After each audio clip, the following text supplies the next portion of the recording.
ఒక powerful leader వారి యొక్క సందేశాన్ని విందాం.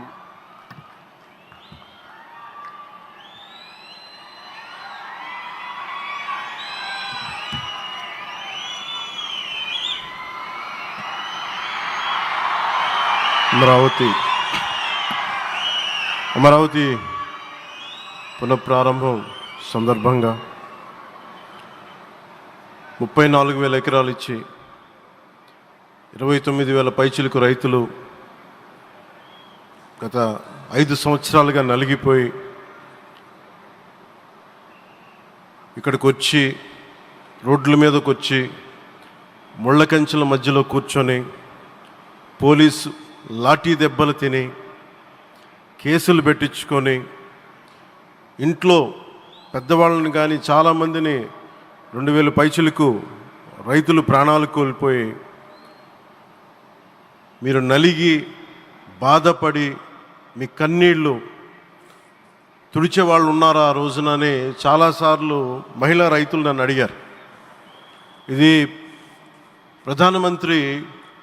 గౌరవ ప్రధానమంత్రి శ్రీ నరేంద్ర మోదీ గారికి తెలుస్తుందా అని ఒకసారికి 5 సంవత్సరాల క్రితం మీరు అడిగారు.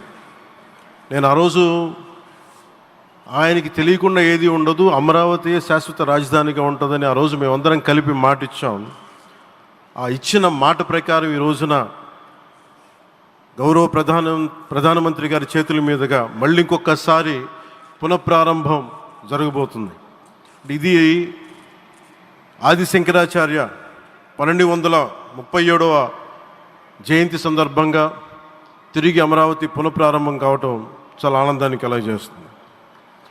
మనందరం 5 కోట్ల మంది ప్రజలకి సంబంధించి ఇది ఒక హబ్, ఇది సెంటర్, నర్వ్ సెంటర్. ఇది అంటే మనందరికి సంబంధించిన ఇల్లు. ఇది మనందరం ఎవరిని అడుగుతున్నామంటే ఒక ప్రధానమంత్రి గారు పూర్వం సన్యాసాశ్రమంలో ఉన్నప్పుడు ఆయనకి అనికేత్ అనే పేరు పెట్టారు.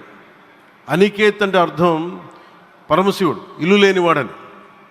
అలాంటి ఇల్లు లేనివాడు, కుటుంబం లేనివాడు 5 కోట్ల మంది కుటుంబాలకు, 5 కోట్ల మంది ప్రజల కోసం, ఎన్ని కోట్ల కుటుంబాల కోసం మనందరికీ రాజధానిలో ఒక నగరం నిర్మించడానికి, ఇల్లు నిర్మించుకోవడానికి ఇల్లు లేకుండా 140 కోట్ల మంది ప్రజల బాధ్యత తీసుకొని కశ్మీర్ నుంచి కన్యాకుమారి వరకు, అక్కడ కామాఖ్య నుంచి ద్వారకా వరకు ప్రపంచమే, మన దేశమే తన కుటుంబంగా చేసుకుంటూ ఈ భారతదేశమే తన ఇల్లుగా చేసుకొని తిరిగి పునఃప్రారంభానికి విచ్చేసిన గౌరవ ప్రధానమంత్రి శ్రీ నరేంద్ర మోదీ గారికి మనస్ఫూర్తిగా మన అందరి తరపున, ఆంధ్రప్రదేశ్ ప్రజలందరి తరపున, అమరావతి రైతాంగం తరపున, ఆడపడుచుల తరపున వారికి చేతులెత్తి హృదయపూర్వక నమస్కారాలు తెలియజేస్తున్నాను.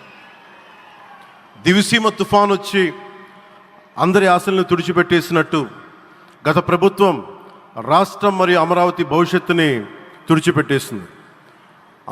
అమరావతి అంటే పరదాలు, సెక్షన్ 30, సెక్షన్ 144 మాత్రమే గుర్తుకొచ్చేలా పనిచేశారు. నువ్వు ధర్మం కోసం నిలబడితే ధర్మం నువ్వు నిలబడేలా చేస్తుంది అనే విధంగా ఆ రోజున అమరావతి రైతులు, రాష్ట్ర ప్రజలు ఈ ధర్మ యుద్ధంలో విజయం సాధించారు. రైతులు ఇచ్చిన 11,000 ఎకరాల భూమిని త్యాగం చేసి వారి సంకల్పం, 33,000 ఎకరాల భూమిని త్యాగం చేసి వారి సంకల్పం ఫలితంగా ఈ రోజున ఆంధ్రప్రదేశ్ రాజధాని ఆవిర్భవించింది.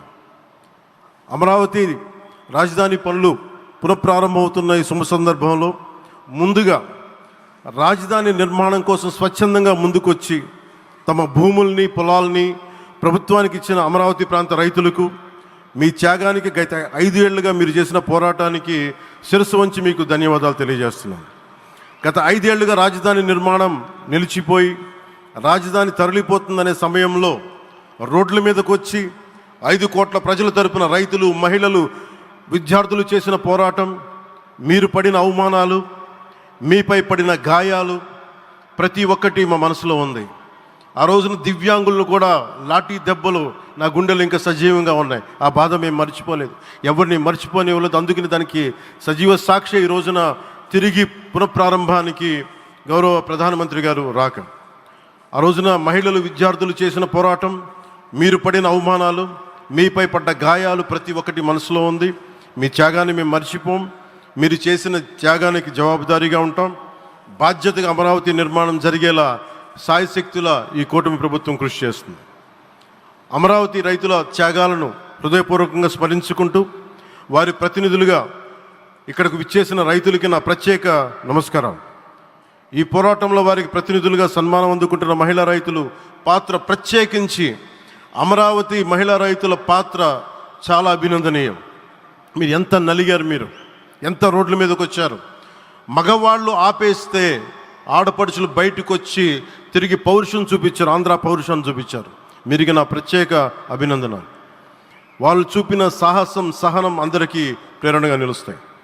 వేదిక మీద ఉన్న నా మంత్రివర్గ సహచరులకి, గౌరవ ప్రధానమంత్రి శ్రీ నరేంద్ర మోదీ గారికి, విజనరీ అయిన గౌరవ ముఖ్యమంత్రి శ్రీ నారా చంద్రబాబు నాయుడు గారికి, సోదరులు లోకేష్ గారికి, గవర్నర్ గారికి ప్రత్యేకించి నా హృదయపూర్వక నమస్కారాలు, ధన్యవాదాలు తెలియజేస్తున్నాను.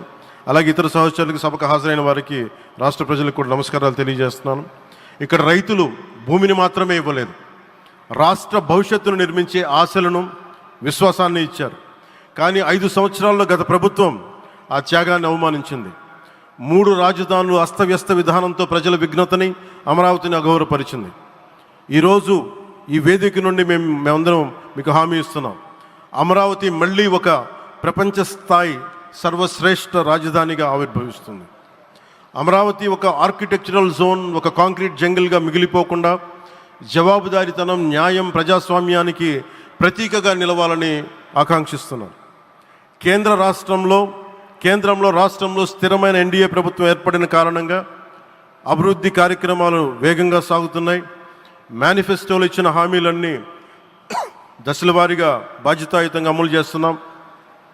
కేవలం మ్యాచింగ్ గ్రాంట్స్ ఇవ్వని కారణంగా గత ప్రభుత్వం రాష్ట్రం కేంద్రం నుంచి పొందాల్సిన 1000 కోట్లు నష్టపోయింది. కానీ ఈ ప్రభుత్వం కోఆపరేటివ్ ఫెడరలిజం స్ఫూర్తితోటి, పరస్పర సహకారంతో పనిచేస్తున్నాం. రాష్ట్రంలో రహదారులు, రైల్వే, పారిశ్రామిక రక్షణకు సంబంధించి ఈ రోజున మన అమరావతి కాకుండా రాష్ట్రంలో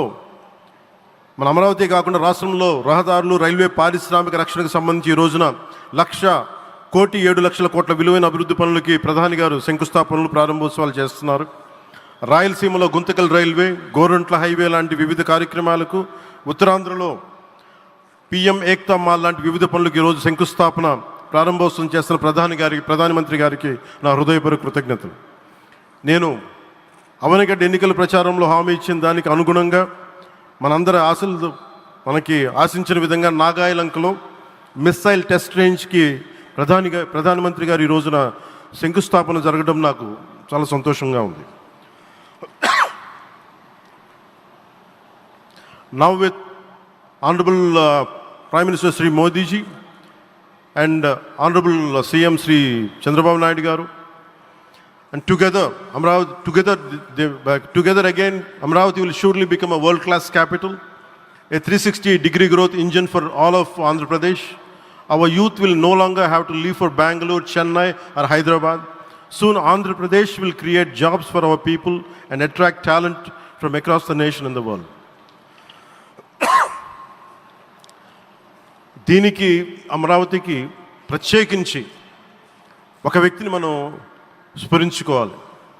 రాళ్లల్లో, రప్పల్లో ఒక మహానగరాన్ని చూసిన వ్యక్తి, ఒక 20 సంవత్సరాలు ముందుకెళ్ళి చూసిన వ్యక్తి. అలాంటి నాయకులు మనందరం కోరుకున్నట్టుగా ఆయన వెనంటే ఆయన ఉండాలి, ముఖ్యమంత్రిగా ఉండాలి అని మేము ఆశించిన విధంగా ఆయన ముఖ్యమంత్రి అయ్యారు. ఆయన సైబరాబాద్ అనే సిటీని ఎలా నిర్మించారో, ఎంత అద్భుతంగా రూపకల్పన చేశారో, అమరావతి అనే ఈ క్యాపిటల్ని కూడా ఆయన అపారమైన అనుభవంతో, ఆయన దక్షతతోటి, ఆయన గవర్నెన్స్ కేపబిలిటీ తోటి, అడ్మినిస్ట్రేటివ్ కెపాసిటీ తోటి ఇది అద్భుతమైన మహానగరంగా తీర్చిదిద్దుతుంది. ఇది ఆంధ్రప్రదేశ్కే కాదు, భారతదేశానికి తలమానికంగా అవుతుందని మనస్ఫూర్తిగా నేను ఆశిస్తున్నాను. అలాగే ప్రత్యేకించి ఈ రోజున మనం ప్రధానమంత్రి గారిని చాలా లోతుగా మనం అర్థం చేసుకోవాలి. ఈ రోజున కశ్మీర్లో దాదాపు 28 మందిని చంపేశారు. అలాంటి క్లిష్ట సమయంలో రాష్ట్రం, దేశం మొత్తం యుద్ధం వైపు వెళ్తున్న సమయంలో, అలాంటి కీలక సమయంలో ప్రధానమంత్రి గారు ఇక్కడికి వచ్చి లోపలంత బరువు, గుండెల్లో బరువు పెట్టుకొని వేదన ఉండి కూడా అమరావతి రైతులు చేసిన త్యాగాలను మర్చిపోకూడదని చెప్పి ఇంత ఇబ్బందుల్లో కూడా ఆయనకు వచ్చినందుకు మనస్ఫూర్తిగా ఒక్కసారి మనందరం ప్రధానమంత్రి గారికి గౌరవ సూచకంగా మనందరం కృతజ్ఞతలు తెలియజేయాలి. The Pahalgam terrorist attack has been one of the darkest days for the entire country. Even the blood was spilled in Kashmir. The blood spilled in Kashmir, it created tremors in the entire nation. And we had seen it personally, witnessed personally, the pain of the victims. For the Honorable PM Modi ji, he is leading the country through these tough times, and he assured all the citizens with stern action against the perpetrators of terrorism. I know this is very sensitive time, and Modi ji is carrying the nation's burden. Amidst this tremendous difficult moment, Modi ji still gave time and came today to Amravati. This shows his deep commitment to Andhra Pradesh, to the people of Andhra Pradesh, and we are deeply grateful to you, sir. May Lord Bhavani, మన కనకదుర్గమ్మ ఆశీస్సులతోటి వారికి బలాన్ని ఇవ్వాలి, శక్తిని ఇవ్వాలి, మనందరం ప్రార్థిద్దాం. May Lord Bhavani Mata give immense strength to our Honorable Prime Minister Modi ji to lead our nation and bless Bharat, Andhra Pradesh and Amravati. Jai Bhavani, Jai Bharat and Jai Hind.